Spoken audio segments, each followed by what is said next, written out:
The biggest change is not one that I've embarked on alone. It's making our Tier 2, especially Tier 3 to some degree, intervention more linked to our core instruction versus, these are things that tend to help readers, let's try that with them. But instead, encouraging co-planning between classroom core instruction teachers and intervention providers so that they can have a more unified approach. We've created something that we call a Kid Talk, and it's a way of getting what we call a resource person, who's usually an intervention specialist, who meets with the teacher who's having concerns for a student and kind of develops a plan. We get a measurable problem, we create a goal, we talk about what the intervention is, who's going to do it, who's going to communicate it to the parent, who's going to communicate it to the student, how it will be measured, and when we'll come back around the table and see how it's going. Again, I think it's important to work with parents because on that social, emotional, behavioral side, it often has so much to do with what's going on with them throughout their lives. It's really important to set all of the programs around learning.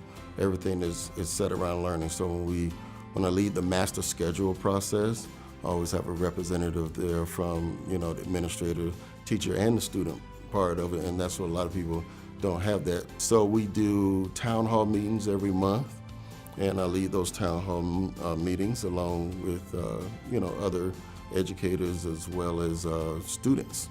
And we actually look at the data for that month or that previous month and say, this is working well or this is not working well, or what's some things that we like to see in the school.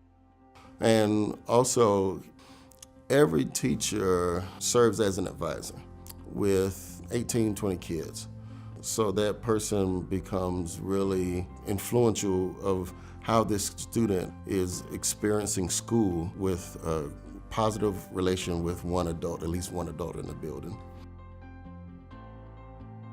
Feedback is just a part of the culture, and that has been a large focus of mine. So now it's become incredibly embedded in what we do, and a lot of that feedback, culture happened after I was willing to take feedback very publicly, and I think that's important. In any administrative job that I've had over the past decade, that's something I've done. So I will ask teachers to evaluate my performance anonymously, and then I share the results and I share the action steps of what I'm going to do to improve.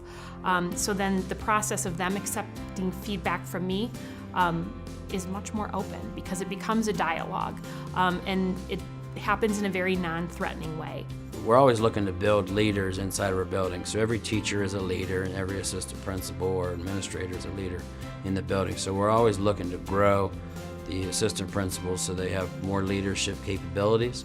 So again, we will focus on the tools that we use this year, utilize those next year by making sure that we're having critical conversations with teachers, important conversations with students and teachers, and so that we can have growth from our students and our staff. I think when it comes to the staff, we're really focusing on a quality or a core of craftsmanship, quality work from our students and from our teachers. And so our department chairs this year worked on drilling down and finding the root cause on why we may not produce quality work all the time.